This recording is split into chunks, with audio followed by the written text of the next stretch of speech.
Mari kita tunduk kepala kita berdoa. Bapa kami dalam surga, yang kami kenal di dalam nama Tuhan Yesus, Bapa yang baik. Biar pada malam hari ini Tuhan sirami hati kami dengan firman Tuhan. Supaya hati kami disucikan, boleh menjadi tempat rumah Tuhan. Kuduskanlah ruangan ini.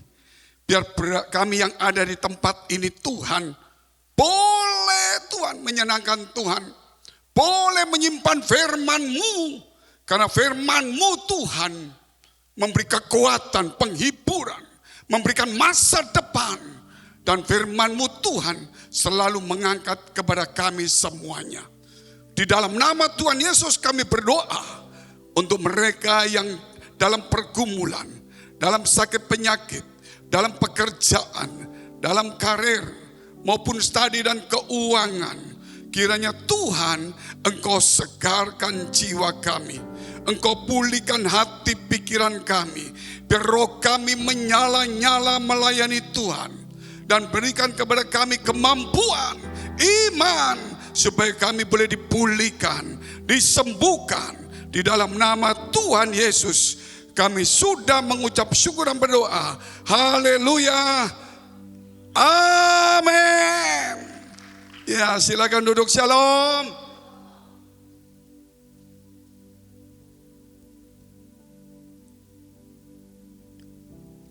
Apa kabar Makassar?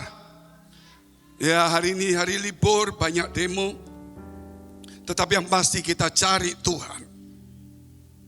Ada satu kisah saya mau ceritakan sejenak.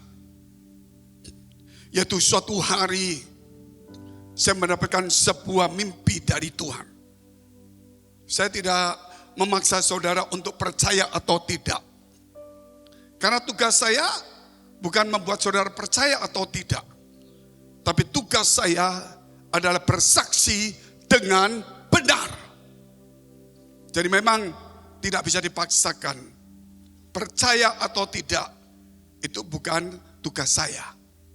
Tugas saya harus bersaksi dengan benar. Suatu malam ketika saya mendapatkan sebuah mimpi, tiba-tiba saya ada di mimbar. Dan saya lihat begitu banyak orang, termasuk hamba-hamba Tuhan, pendeta. Saat itu saya lihat spanduk kiri kanan ditulis seminar KKR mendengar suara Tuhan. Saya waktu lihat spanduk itu, bagaimana mendengar suara Tuhan, saya waktu di mimbar, saya belum ada persiapan. Dan saya tidak tahu harus ngomong bagaimana. Akhirnya dalam hati saya berkata, ini salah. Karena saya tidak diberitahu dan tiba-tiba seperti ini. Akhirnya saya mengundurkan diri tanpa bicara kepada panitia. Saya pergi ke belakang di panggung, ada pintu. Dan saya mau keluar ke pintu itu. Ketika saya buka pintu itu keluar, pas saya buka, di depan itu cahaya kencang sekali. Saya tidak bisa keluar. Saat itu ada suara dan rupa dari seorang manusia.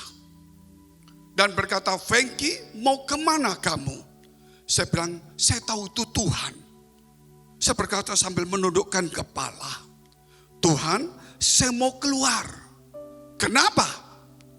Karena seminar ini bagaimana mendengar suara Tuhan. Saya tidak bisa. Kata Tuhan, kembali ke panggung, ke mimbar. Saya berjalan, saya akan bicara di sampingmu. Saya berjalan sambil menoleh ke belakang. Tuhan katakan, jangan menoleh. Jadi akhirnya saya di depan, saya tunggu komando Tuhan. Apa yang saya katakan, katakan. Waktu itu Tuhan bicara dan saya sampaikan sama. Ini bukan kepandaian manusia dan saya. Ini anugerah Tuhan. Saya katakan benar, saya tulis di dalam buku saya 25 tahun yang lampau. Dan untuk seminar hamba Tuhan. Saat itu Tuhan berkata, untuk mendengar suara Tuhan, katanya kepada saya sampaikan juga, untuk mendengarkan suara Tuhan, saya dengar lagi saudara. Seperti sebuah kisah anak yang hilang. Saya juga bicara seperti sebuah kisah anak yang hilang. Pikiran saya berpikir, mendengar suara Tuhan apa hubungannya dengan perumpamaan anak yang hilang? Itu pikiran saya. Tapi saya tetap mengikuti. Ada 5 langkah. Saya katakan 5 langkah. Bagaimana anak bungsu itu telah meninggalkan ayahnya. Dan apa yang terjadi. Demikian juga ada 5 langkah untuk mendengar suara Tuhan. Dan dia katakan, seperti anak bungsu itu sadar bahwa dia sudah jauh dari orang tuanya. Itu dalam kisah Lukas 15 ayat 17. Saya sampaikan, poin pertama, sadar bahwa kita sudah tidak mendengar suara Tuhan.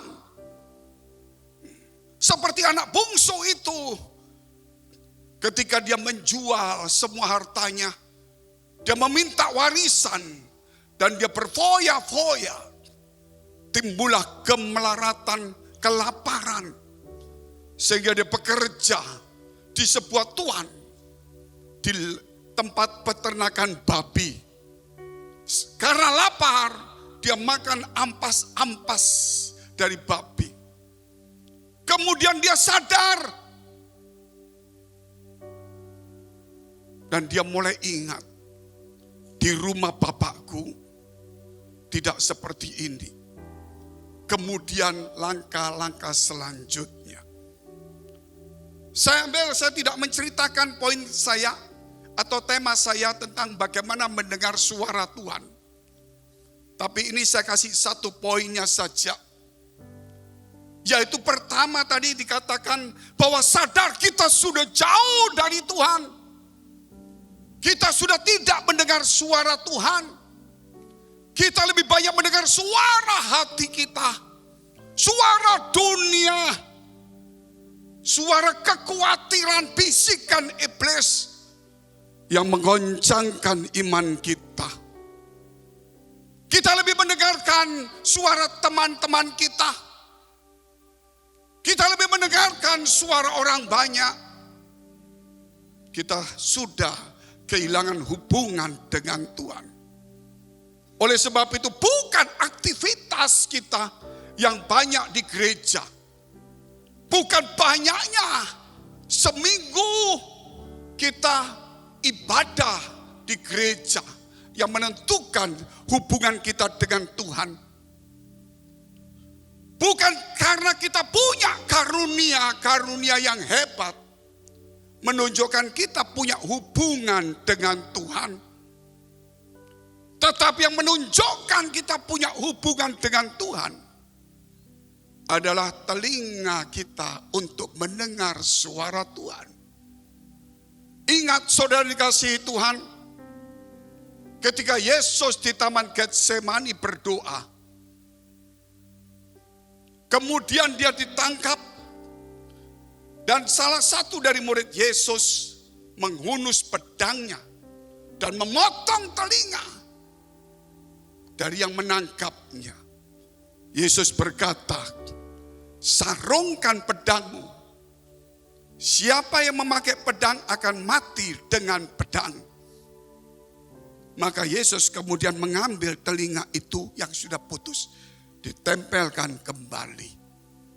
Coba saudara, kalau saudara yang jadi Tuhan bagaimana?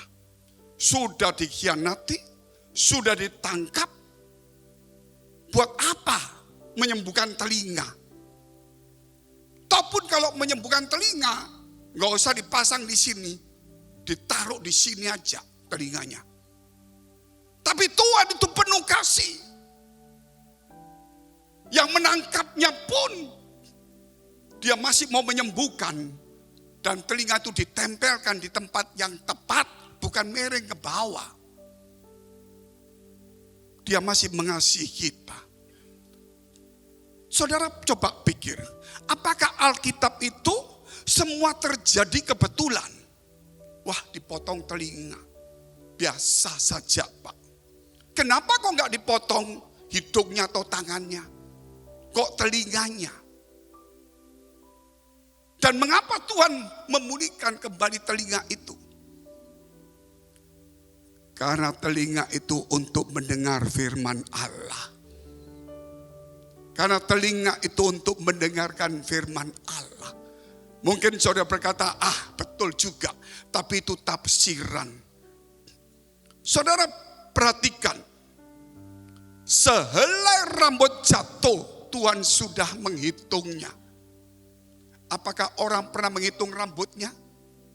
Enggak bisa dihitung, tapi Tuhan menghitungnya. Engkau adalah biji mata Tuhan. Kenapa kok biji mata Tuhan? Kok enggak hidungnya Tuhan? Karena biji mata Tuhan itu yang paling sensitif. Kena debu saja. Saudara pasti, kalau yang lain kena debu pun enggak apa-apa. Tapi mata itu berbeda. Jadi Tuhan itu memelihara kita. Sedemikian telitinya, cermatnya. Tapi kita lebih banyak mendengar suara dunia dan kekhawatiran daripada mendengar suara dan firman Allah.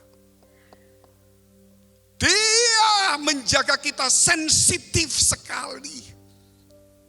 Kalau saudara pergi ke airport, ada barang yang mudah pecah. Saudara masukkan bagasi, saudara kan berkata kepada yang counternya itu, tolong dikasih fragile. Barang sensitif supaya jangan dibanting. Allah itu menganggap kita itu barang yang sensitif, yang mudah pecah. Makanya dikatakan engkau adalah biji mata Tuhan. Tepuk tangan dulu Tuhan yang luar biasa. Tapi mengapa kita dikurung dengan ketakutan?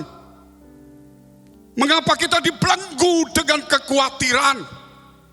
Kita ikut Tuhan di gereja, kita tepuk tangan. Kita lari ke gereja. Tapi hati kita tidak pernah lari kepada Tuhan. Untuk telinga mendengar suara Allah.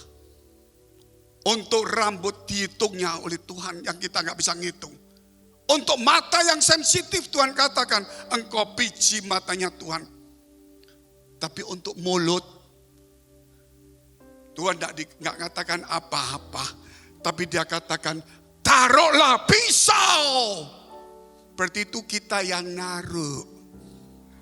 Kok diam semua ini? Dengar suara Tuhan. Jangan sembarangan ngomong dari Tuhan. Taruhlah pisau kalau nafsumu besar. Makanya hati-hati dengan mulut kita. Makanya dikatakan saudara, jikalau seseorang tidak bisa menguasai lidahnya. Yakobus 1 ayat 26, gak usah dibuka. Maka sia-sialah ibadahnya. Jadi artinya di sini kita ibadah tapi sia-sia. Mulut ini loh harus di sini dikasih pisau supaya jangan sembarangan. Tapi telinga harus dibuka. Kerap kali kita tidak menyadarin telinga ini memang dirancang untuk mendengar dari luar. Dia tidak pernah mendengar suara hati kita, suara Tuhan. Oleh sebab itu ada telinga rohani di hati kita. Ketika firman Allah itu masuk dalam hati kita, maka telinga mata rohani kita akan terbuka. Seperti Elisa. Ketika dia dikepung oleh banyak orang, oleh pasukan Aram, maka hambanya melihat, dia berkata kepada Elisa, celaka Tuhan, celaka Tuhan. Karena dikepung. Tapi Elisa berkata, jangan takut, yang menyertai kita banyak. Dan kemudian dia berdoa, Tuhan bukalah matanya. Mata apa yang dibuka? Orang dia buka mata, lihat musuh. Apa yang dibuka matanya? Mata hati, mata imannya dibuka. Akhirnya dia melihat malaikat berkemah semuanya. Hari ini Tuhan ingin engkau membuka mata hatimu. Kita harus membuka telinga rohani kita untuk mendengar firman Allah. Itu satu pembukaan bagi saya, hanya 1 poin saja. Kenapa kok enggak 5 poin, Pak? Karena saya hari ini bukan tema bagaimana mendengar suara Tuhan. Tapi itu saya ambil 1 poin. Supaya kita ini sadar. Sadar bahwa kita sudah jauh dari Tuhan. Walaupun kita datang di gereja. Tubuh kita ada di gereja. Tapi hati kita merantau kemana-mana. Itu kejujuran yang kita ngomong. Jujur. Kalau tidak jujur, tidak sadar, kita tidak akan pernah berjumpa Tuhan. Kita menjadi Kristen KTP. Kristen yang tidak mengenal Tuhan secara pribadi. Saudara, apalagi di tempat ini, saya sudah 30 tahun yang lampau lebih. Keliling semua provinsi ini. Gak main-main. Itu kalau bukan Tuhan tidak mungkin. Sampai hari ini kita ada di tempat ini, ada rekan-rekan pendeta di sini.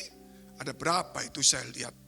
Biasanya saya seminar hamba Tuhan di tempat ini, di tempat Toraja, Palopo, Mamasa, Mamaucu, itu provinsi kabupaten-kabupaten yang banyak orang Kristennya. Sehingga hari ini saya ingin supaya kita yang ada di tempat ini, gitu. Bukan cuma bangkit pergi ke gereja, tapi bangkit untuk membuka hati kita, untuk membuka telinga rohani kita, untuk membuka mata rohani kita, supaya kita jangan melihat masalah, jangan cuma melihat persoalan, jangan melihat besarnya persoalan, tapi lihatlah besarnya Tuhan yang maha kuasa. Tepuk tangan untuk Tuhan yang luar biasa. Itu makanya hari ini kita harus membuka hati kita. Hubungan kita kembali dengan Tuhan. Sebab itu saya kasih tema kebahagiaan kemenangan dalam Tuhan. Bisa keluar enggak? Kebahagiaan kemenangan dalam Tuhan. Bagaimana supaya bahagia menang dalam Tuhan? Kalau kita enggak sadar bahwa kita sudah jauh dari Tuhan, kita enggak akan pernah bahagia. Kita enggak pernah menang.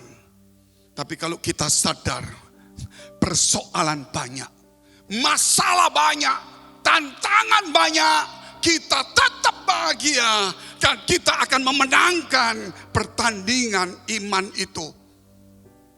Dunia itu tidak mungkin gak ada masalah Bapak Ibu. Kebahagiaan kemenangan dalam Tuhan. Kurang lebih bagaimana ya? Oke, kita lihat dulu. Satu firman, poin pertama dulu. Ya. Kebahagiaan dan jalan bahagia. Itu temanya, ini poin pertamanya. Kebahagiaan dan jalan bahagia. Supaya jangan sampai saudara bingung, saya kasih tema poin-poinnya. Sebelum masuk poin, kita harus sadar dulu. Setelah itu baru kita bisa belajar firman Allah. Supaya firman Allah jangan dicuri oleh iblis. Jangan firman Allah itu hilang karena kekhawatiran hidup kita. Sebab itu kita lihat dulu, yaitu Yohanes 20 ayat 29. Yohanes 20 ayat 29. Kata Yesus kepada Thomas, karena engkau telah melihat aku, maka engkau percaya. Berbahagialah mereka yang tidak melihat namun percaya. Jadi kita ini orang yang berbahagia. Walaupun kita tidak melihat, tapi kita percaya. Walaupun kita belum melihat jalan dari Tuhan, kita percaya ada jalan keluar. Iman. Satu saat, kemarin 2 hari yang lampau, waktu sementara saya ada KKR di kota Manado, waktu ibadah. WA masuk, WhatsApp masuk. Dia bertanya, maaf Pak Pendeta mau tanya. Apakah kebahagiaan itu dimiliki sebelum kita menjalankan firman Allah? Atau waktu menjalankan firman Allah? Atau setelah menjalankan firman Allah? Coba renungkan semua di tempat ini. Saya kasih waktu 10 detik. Coba jawab di dalam hatimu. Apakah kebahagiaan itu sebelum saya melakukan firman Allah? Contohnya, berbahagialah orang yang suci hatinya. Berbahagialah orang yang membawa damai. Berbahagialah orang yang murah hatinya. Berbahagialah orang yang miskin di hadapan Allah. Betul kan? Nah terus saudara coba pikir. Jadi bahagia itu sebelum melakukan firman Allah, atau waktu melakukan firman Allah, atau setelah melakukan firman Allah. Tinggal 5 detik. Sudah jawab dalam hati? Kita cocokkan dengan firman Allah. Kata Tuhan tadi dikatakan apa? Berbahagialah kamu yang percaya tanpa melihat. Artinya waktu kita percaya Tuhan, kebahagiaan itu sudah ada pada kita. Sudah menjadi dasar dari hidup kita. Dasarnya bahagia. Terus bagaimana Pak? Bahagia saya kok hilang? Kita lihat dulu jarak jauhnya dulu. Pelan-pelan. Supaya saudara mengerti, pertanyaannya memang sukar dijawab. Tapi mudah kalau dari Tuhan. Kita lihat dulu Wahyu 14 ayat 13.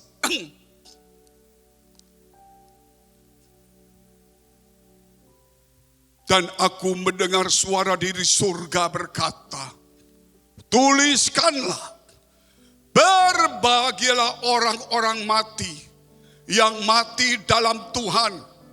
Sejak sekarang ini sungguh, kata Roh, supaya mereka boleh beristirahat dari jerih lelah mereka. Karena segala perbuatan mereka menyertai mereka. Sampai di sini dulu. Mudah ya. Waktu kita percaya Tuhan, bahagia. Setuju enggak? Sudah, kita enggak usah ngomong ini dulu.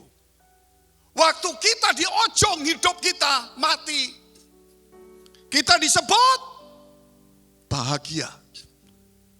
Jadi jalan kita waktu percaya sampai kita mati itu jalan kebahagiaan. Tepuk tangan dulu untuk Tuhan yang luar biasa. Bisa paham gak? Jadi waktu kita percaya sampai mati itu adalah jalan kebahagiaan. Tapi waktu kita percaya kita bahagia. Waktu di dalam gereja hidup kita tidak bahagia. Kebahagiaan itu dicuri Bapak Ibu. Para pendeta hamba Tuhan, jemaat, jujur saya ngomong jujur. Kita telah kehilangan kebahagiaan. jujur di hadapan Allah. Gak ada yang sombong di dunia ini. Terus bagaimana Pak? Tapi saya ini miskin. Setelah percaya saya bahagia, sekarang saya miskin. Berbahagialah orang yang miskin di hadapan Allah. Terus, Pak, saya ini selalu membawa damai. Berbahagialah orang yang membawa damai. Karena disebut anak-anak Allah. Tapi saya ini selalu murah hati Pak. Sampai kurang. Berbahagialah orang yang murah hatinya. Karena dia akan mendapatkan kemurahan dari Allah. Matius pasal 5. Terus, tapi saya belajar suci Pak. Tapi rasanya menderita. Berbahagialah orang yang suci hatinya. Karena ia akan melihat Allah. Terus, saya dianiaya Pak. Saya difitnah. Saya dibenci. Berbahagialah. Dan bersukacitalah. Jadi, saudara yang miskin bahagia enggak? Yang susah bahagia enggak? Hari ini kebahagiaan sudah hilang dari hidup kita. Kasih tahu kiri kanan, kita ini orang paling bahagia. Kasih kiri kanan tahu, ini harus ngomong supaya kita kembali kebahagiaan itu. Terus kasih tahu diri sendiri, kita orang paling bahagia. Yang susah, yang miskin, yang punya masalah. Jangan melihat kemiskinanmu. Jangan melihat masalahmu. Lihatlah kebahagiaan. Iya Pak, tapi saya kalau baca firman, bosan, jenuh. Berbahagialah orang yang mendengarkan firman Allah dan yang melakukannya. Amin. Luar biasa gak firman Allah ini? Ini bukan ide dari manusia. Bukan ide saya. Waktu saya ditanya ibadah seperti ini 2 hari lalu. Saya bilang, skip aja dulu deh. Saya mau ibadah lagi nyanyi-nyanyi. Tuhan berkata, jawab. Jawab gimana caranya? Gitu. Saya mau jawab. Kasih tahu apa? Kasih tahu tentang Thomas. Tentang Thomas. Gitu. Terus kasih tahu ini. Saya cepat ketik, saudara. Dan hari ini bukan karena saya yang nyampaikan khotbah. Itu dari telinga rohani saya. Dari telinga rohani saya. Katakan telinga rohani mau harus dibuka. Telinga rohani mau harus dibuka. Supaya kebahagiaan. Kalau kita tidak membuka telinga rohani. Seumur-umur yang kita dengar. Suara dunia dan kekhawatiran. Saya selalu banyak mendengar. Di WA ini, WhatsApp, Pak Fengki, saya punya masalah. Pak Fengki, saya ditipu orang. Pak Fengki, saya masuk kantor polisi. Pak Fengki, saya kecelakaan. Pak Fengki, saya rugi. Setiap hari 10 sampai 15. Tapi yang WA, Pak Fengki, aku untung hari ini 2 miliar. Gak ada yang WhatsApp. Jadi kalau menurut saya, harusnya saya orang paling sedih di dunia. Tapi saya paling bahagia. Tadi ada anak angkat saya tanya. Begini. Tadi siang. Kenapa sih? Pak Fengki ini kalau pelayanan gila-gilaan. Setiap hari dia di sana kota sini, di kantor sini. Ngapain? Cukup. Capek, kurus, lelah, berkorban. Saya ngomong 2 kalimat. Pertama saya sampaikan, seorang hamba Tuhan, kalau punya jemaat, apalagi 5.000 orang, dia harus mendoakan semua orang itu. Kalau dia tidak hidup sungguh-sungguh dengan Tuhan, apa yang dia bisa perbuat kepada jemaatnya? Saya masuk kamar. Tuhan berkata, balik, kasih tahu dia. Saya balik lagi. Saya panggil dia, duduk lagi. Kamu tahu enggak, seorang orang tua selalu kerja keras untuk anaknya. Supaya anaknya itu jadi. seorang hamba Tuhan itu seperti orang tua. Dia harus kerja keras untuk anaknya. Supaya anaknya jadi. Suatu hari jadi, anaknya akan menghibur dan membangun kerajaan Allah. Tepuk tangan untuk Tuhan. Luar biasa saudara. Kalau saya tidak biasa demam tepuk tangan, hanya hari ini di Makassar saja karena ada demo. Karena saya ingin membagikan suara telinga rohani saya hari ini. Saya bukan membagikan otak pikiran saya. Walaupun saya lulus sarjana ekonomi, teologi, itu omong kosong. Itu hanya teori kalau tidak punya hubungan dengan Allah. Tetapi kalau saudara tidak sekolah, celaka juga. Jangan tepuk tangan saja. Tahu nggak saudara? Saya bilang gitu, oh saya sekolah ekonomi. Tetap setelah lulus kerja nggak ngerti apa-apa. Oh kalau gitu lebih baik saya lebih bodoh lagi kalau nggak sekolah. Jadi tetap sekolah tapi jangan sombongkan gelarmu. Luar biasa lah. Diterusin nanti panjang. Ya enggak apa-apa, kita terus saja. 1 Timotius pasal 1 ayat 11.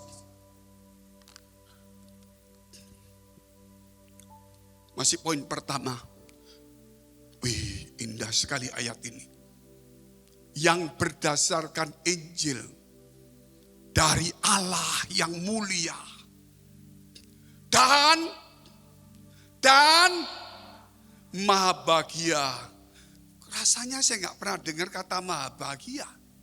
Yang selalu kita nyanyikan, maha besar Allah itu, maha kuasa, maha kasih, betul gak? Maha bahagia gak ada yang kita pernah dengar. Kalau maha itu tidak ada nandingin. Kalau saudara percaya kuasa Tuhan, saudara percaya Allah itu besar, saudara percaya Allah itu sudah mati untuk saudara mengasihi saudara, berarti dia itu maha bahagia, engkau harus bahagia. Kali ini saudara yang tepuk tangan bukan saya suruh. Ya bagus itu.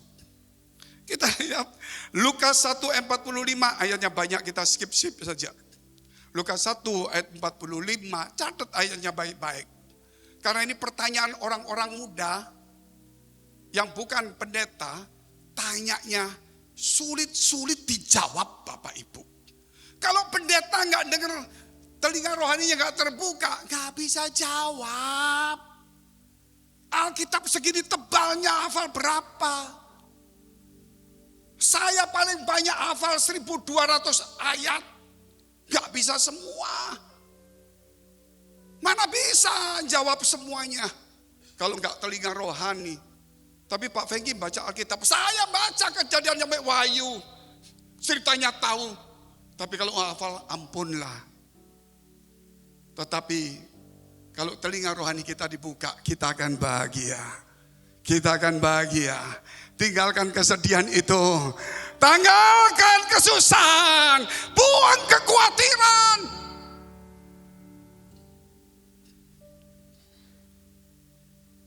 Apa ini? Kata Lukas 1:45. Ketika Gabriel berjumpa dengan Maria. Ya betul enggak ini? Dan berbahagialah ia yang telah percaya. Saudara percaya belum? Berbahagialah kita yang telah percaya.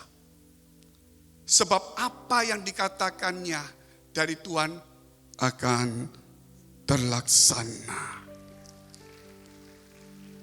Akan itu bukan langsung melewati gelombang masalah, persoalan, tantangan, pergumulan, ditipu, dianiaya. Tapi kita tetap naik.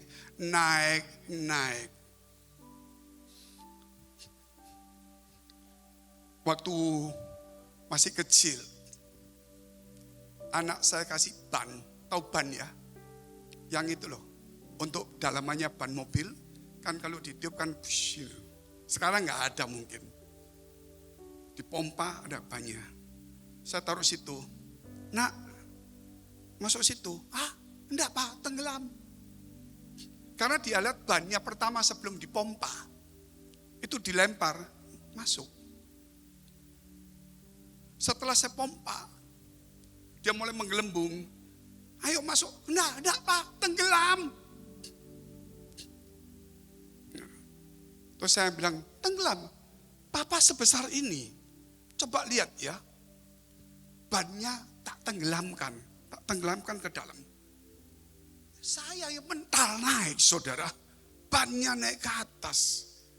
Saya bilang sama anak saya, kalau hidupmu ada roh Allah, kalau hatimu ada Tuhan, biarpun orang menekan kamu di bawah, kamu akan tetap naik ke atas. Biar dunia menekan engkau ke bawah, kamu akan tetap naik. Kalau roh Allah, telinga rohanimu terbuka untuk Tuhan. Poin kedua, nama kita terdaftar di surga. Nama kita terdaftar di surga. Saya kasih satu cerita lagi, kisah saya dengan Tuhan. Banyak kisah saya, saudara. Saya lagi kumpulkan, lagi menulis di buku khusus untuk kisah saya dengan Tuhan. Mungkin orang-orang banyak yang gak percaya. Tapi saya sudah bulat. 20 tahun lebih saya tidak bicara itu terlalu banyak. Saya mengajar jemaat untuk tumbuh karakternya. Tapi saat ini saya takut kalau tiba-tiba saya mati atau tidak kuat atau ada pengangkatan. Saya tidak menceritakan apa yang telah Tuhan perbuat pada saya. Jadi saya tulis salah satu kisah ini. Yaitu suatu malam saya mendapatkan sebuah pemandangan malam. Ada sebuah kitab tergantung di atas.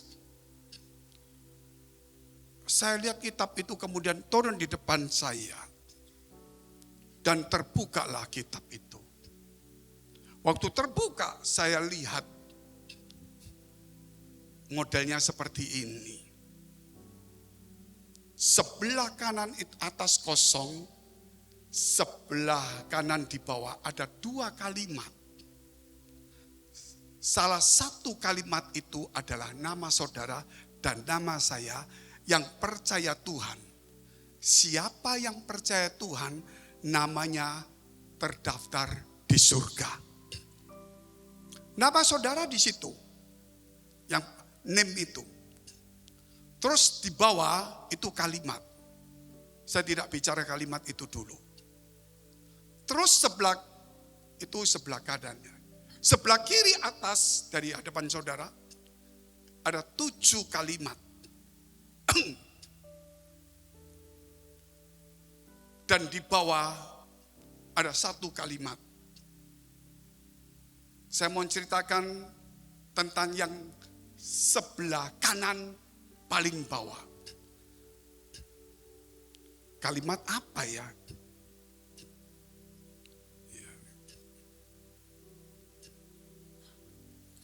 Kalimat itu adalah kehendak Tuhan. Kehendak Tuhan. Saya bukan bertugas untuk membuat saudara percaya atau tidak. Saya bertugas untuk bersaksi dengan benar. Kalau nama saudara ada, harus ada kehendak Tuhan dalam hidup kita. Kalau tidak ada kehendak Tuhan dalam hidup kita, kehendak kita nggak mungkin bisa. Kita lihat dulu, Wahyu pasal 3 ayat 5 dan 6. Kalau tidak ada kehendak Tuhan bagaimana Pak? Kita lihat dulu. Wahyu, barang siapa menang, kalau menang, ia akan dikenakan pakaian putih. Yang demikian, aku tidak akan menghapus namanya dari kitab kehidupan. Kalau menang, nggak dihapus. Kalau kalah, saya nggak tahu apa yang kata firman ini. Yang penting firman ini kalau kita menang, namanya nggak dihapus. Berarti bisa dihapus atau tidak. Oleh sebab itu kalau nama kita ada di dalam surga, terdaftar dalam kitab itu, saya ceritakan dulu. Kita nggak dihapus. Setelah saya baca itu, kitab itu naik ke atas, tertutup. Saya lihat ke belakang banyak orang antri. Berbaris. Saya lihat salah satu itu seorang bapak. Bapak, mau lihat kitab ini? Iya. Saya ambil kitab itu turun. Namanya siapa Pak? Oh, nama ini. Oh ya Pak, ayo Pak. Saya lihat seperti indeks. Saya katakan ini benar, jangan main-main. Kalau saya tadi tidak ngomong, saya bukan bertugas membuat saudara percaya atau tidak. Karena tugas saya bersaksi dengan benar. Kalau saya tidak mulai dengan itu, saudara bisa berdosa. Karena saudara akan berkata omong kosong. Jadi saya tidak mau saudara berdosa. Tapi kalau saya cerita begini, saudara masih melawan, bukan saya urusannya. Saya ceritakan dalam nama Tuhan Yesus. Setelah itu saya buka. Waktu saya buka, baru mau buka. Nutup kembali, gak sempat lihat namanya. Nah, kitab itu naik ke atas. Ada suara berkata, tidak ada seorang pun boleh membuka kitab kehidupan selain daripada aku yang menunjukkannya. Saya bersyukur kepada Tuhan sampai hari ini. Itu anugerah terbesar dalam hidup saya. Sampai istri anak saya berkata, jangan pernah main-main dengan Tuhan. Tuhan itu hidup. Anak saya sampai mengalami juga dengan Tuhan hal yang tidak mungkin. Termasuk COVID sebelum terjadi, Tuhan kasih tahu dia. Sehingga mulai hari ini masih muda dia. Tapi kalau soal percaya sama Tuhan, itu kuat sekali. Kalau soal kegiatan gereja, mungkin saudara lebih hebat. Makanya kegiatan gereja itu tetap harus bagus. Tapi tidak boleh sampai kita menomorsatukan itu. Harus kita buka hati kita. Orang Makassar harus bangkit hari ini. Saya teruskan tadi kitab Wahyu. Barang siapa menang, aku tidak akan menghapus namanya dari kitab kehidupan. Melainkan aku akan mengaku namanya di hadapan Bapakku yang di hadapan para malaikat. Kita akan bicara dulu sebelum kehendak Tuhan. Barang siapa menang. Amin. Barang siapa menang. Bagaimana pemenang Pak? Kita ini jalan bahagia. Kita ini penuh kebahagiaan. Dan jalan itu adalah jalan kemenangan juga. Amin. Jadi bukan hanya bahagia, karena kita akan menang juga. Jalan kebenaran, jalan kehidupan, jalan apalagi kebahagiaan, jalan kemenangan, jalan pengharapan. Jadi kita tidak boleh berubah hari ini menjadi agamawi. Mari kita lihat satu ayat firman Allah, yaitu di dalam kitab 1 Korintus 15 ayat 57 dan 58. 1 Korintus 15 ayat 57 dan 58. Tetapi syukur kepada Allah yang telah memberikan kepada kita kemenangan. Syukur kepada Allah yang telah sudah memberikan kemenangan. Benih kebahagiaan ada, benih kemenangan ada, benih pengharapan ada, benih keselamatan ada. Apa yang kita takutkan hari ini?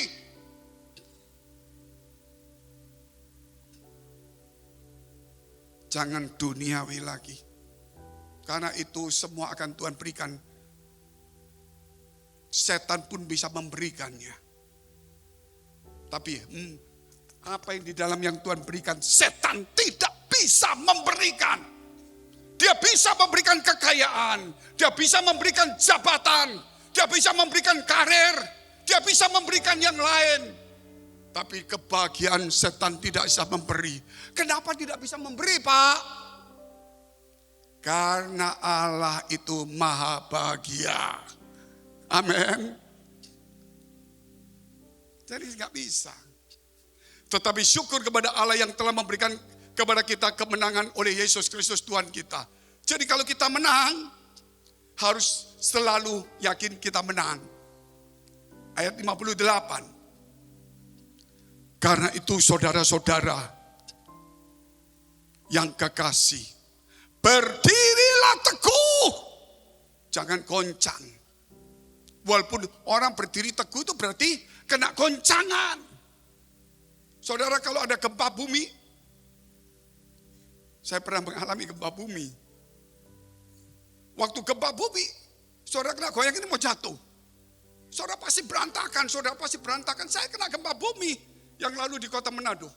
Saya tinggal dari kamar hotel, di-upgrade sama hotelnya. Karena full dikasih suite room. Itu kaget saya. Pertama suite room gede sekali. Begitu saya masuk mandi, saudara. Setelah mandi, saya tiduran. Celana pendek kaos. Saya mau tidur gempa bumi. Saya di lantai atas. Teman saya, Pak Fengki, gempa bumi. Goyang betul. Saya melihat laut itu dulu, saudara. Itu dari tempat tinggi saya lihat laut. Saya enggak pakai sandal, dia lari, saudara. Pendetanya ditinggal. Luar biasa enggak? Saya mau taruh mana? Tas saya di mana? Dia udah pada pergi. Di mana sandal saya? Saudara, lampu mati semua ini. Jadi saya pontang-panting ke bawah. Saya jalan, nabrak sini, tabrak sana, saudara. Betul. Itu namanya berdiri teguh. Ketika goncangan dunia, kamu tetap harus bertahan. Amin. Itu namanya berdiri teguh. Katakan, berdirilah yang teguh. Dan giatlah selalu di dalam pekerjaan Tuhan. Sebab kamu tahu bahwa dalam persekutuan dengan Tuhan, jeripayamu tidak sia-sia. Karena kita pemenang. Apa yang kamu lakukan tidak akan sia-sia. Percaya atau tidak, itu banyak cerita. Tugas saya tinggal gak sampai 10 menit ya, selesai. Poin ketiga kita cepat saja. Kehendak Tuhan yang tadi kita bahas. Coba kitab kehidupannya dibuka lagi, bukan kitab kehidupan, gambarnya. Salah ngomong juga diprotes banyak orang. Gambarnya, gambar kitab kehidupan. Ini yang saya lihat. Saya bagikan saudara. Yang sebelah kanan paling bawah. Kehendak Tuhan. Itu kita bicara poin ketiga, kehendak Tuhan. Kita lihat dulu. Lukas 9 ayat 23. Katanya kepada mereka semua, setiap orang yang mau mengikut aku, ia harus menyangkal dirinya, memikul salibnya setiap hari dan mengikut aku. Kita harus sangkal diri supaya kita masuk kehendak Tuhan. Amin. Kalau kita tidak sangkal diri, kita tidak masuk kehendak Tuhan. Ada banyak ayatnya. Tapi saya mau cerita tentang firman Tuhan. Doa Bapak kami kurang lebih gimana ceritanya? Bapak kami di surga, dikuduskanlah namamu, datanglah kerajaanmu, jadilah kehendakku atau kehendak dia. Jadilah kehendakmu, itu doa Bapak kami. Tapi kita robah, doa Bapak kami kita tidak pakai. Karena kita Pentakosta, karena kita karismatik, tidak mau pakai doa Bapak kami. Karena ada kehendak Tuhan, aku lebih baik pakai doa.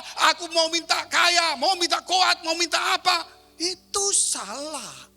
Saudara tetap doa Bapak kami, engkau minta juga boleh. Tapi kehendak Tuhan harus jadi. Pak, boleh enggak minta kaya? Silakan. Minta sembuh silakan. Tapi harus diakhirin. Aku boleh Tuhan minta ini. Tuhan kalau boleh berikan aku dalam nama Yesus. Tapi kalau Tuhan gak kasih, tetap mengucap syukur kepada Allah. tidak boleh marah. Oleh karena itu kita lihat ayat yang terakhir. Lukas 22 ayat 42 sampai 44.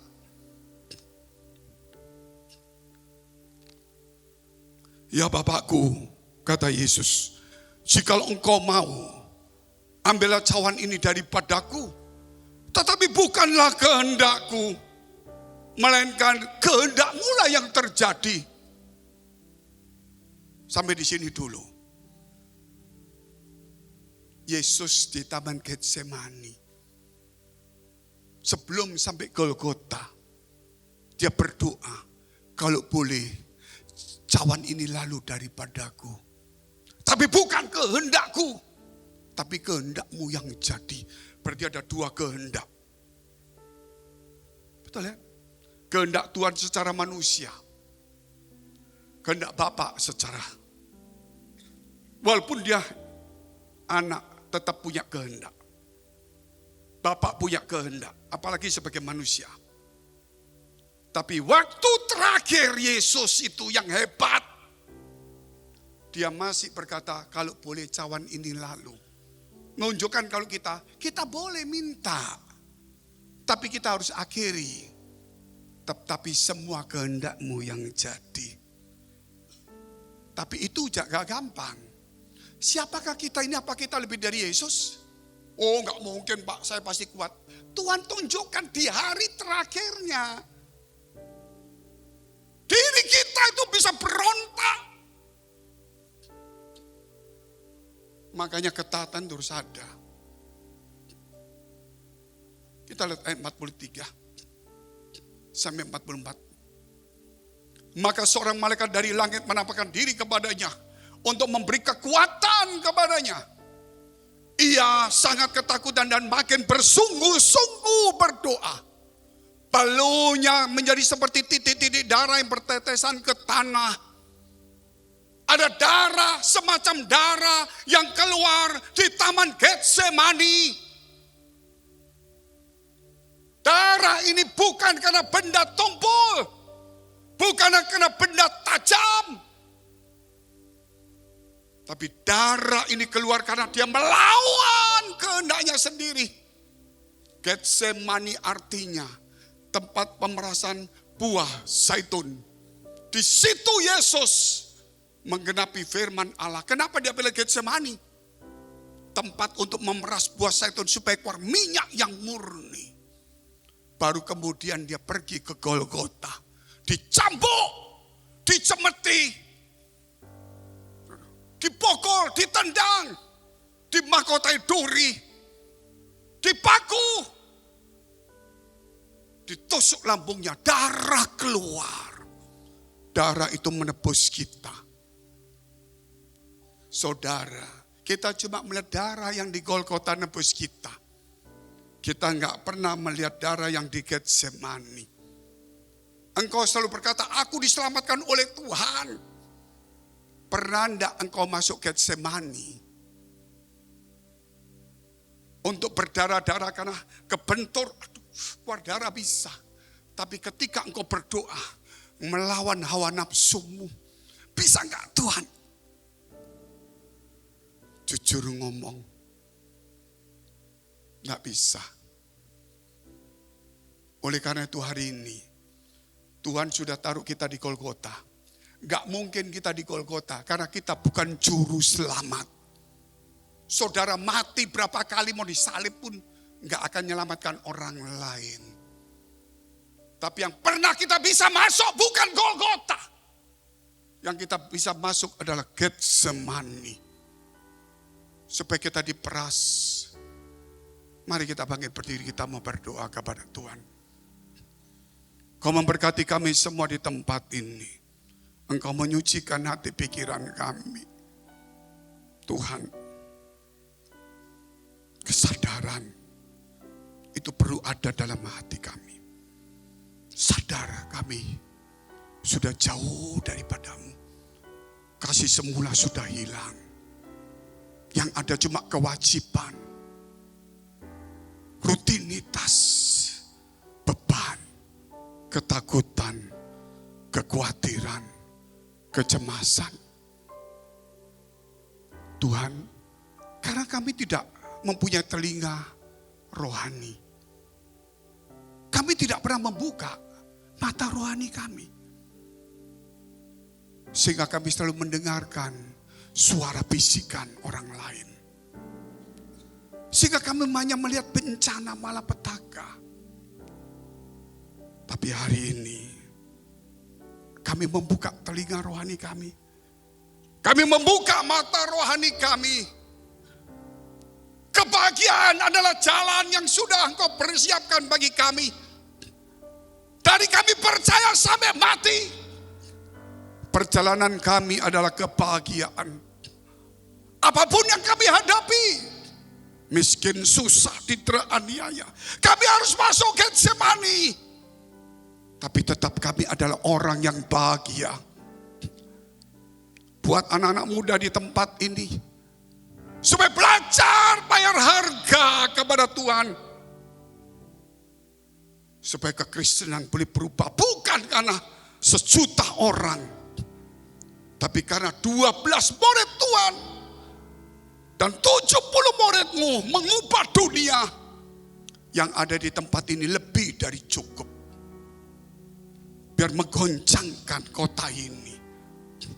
Terima kasih memberkati kami semua. Biar hari ini nama kami terdaftar di surga. Kami bukan hanya bahagia, kami adalah punya jalan kemenangan, jalan pengharapan, jalan keselamatan. Kami selalu menang. Walaupun ada goncangan, kami akan tetap teguh. Kami ingat, biar kehendak-Mu yang jadi atas hidup kami. Your way, not my way. Your will, not my will. Tuhan, berkati kami semuanya. Pulihkan hati kami, telinga rohani kami, mata rohani kami. Dalam nama Tuhan Yesus. Kami berdoa Tuhan untuk semua gereja yang ada di seluruh dunia. Dari hamba Tuhan sampai kepada umat Tuhan. Kiranya Engkau memberkati mereka supaya mereka menjadi berkat dan hidup mereka berdampak. Supaya di mana gereja mereka melayani dan berjemaat, dipenuhi orang-orang yang takut akan Tuhan dan tulus hatinya. Kami berdoa untuk semua gereja yang ada di seluruh dunia, supaya mereka bersatu rukun dan tidak terpecah-pecah.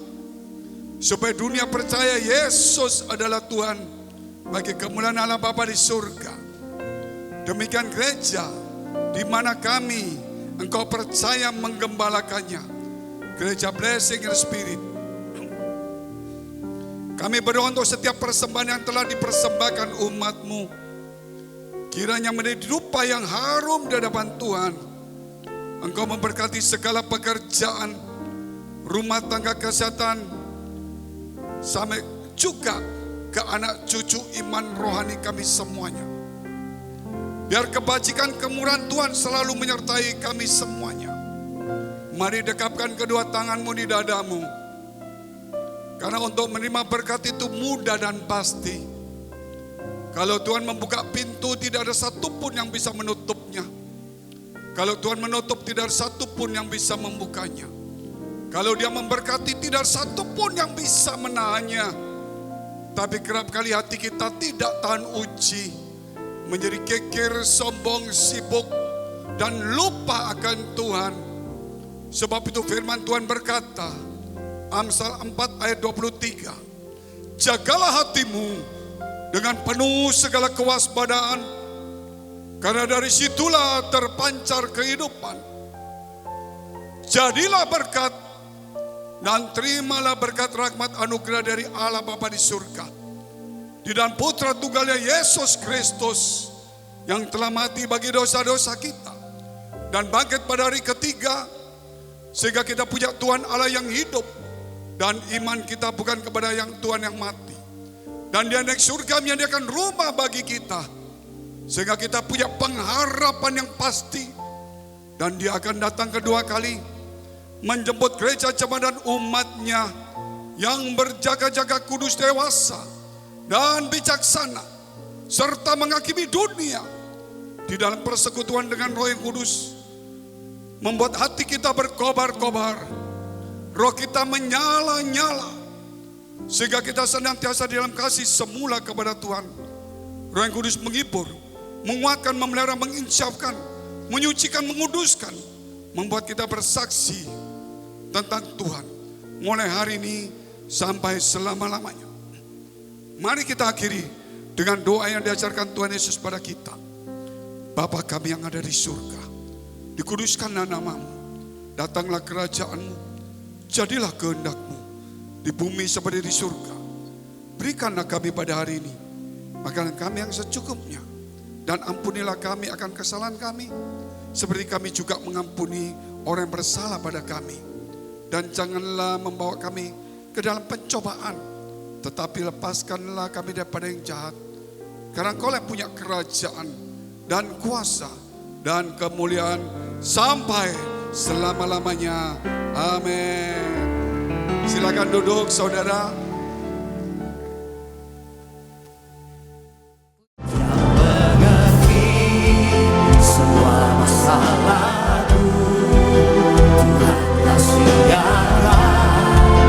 Yang terbaik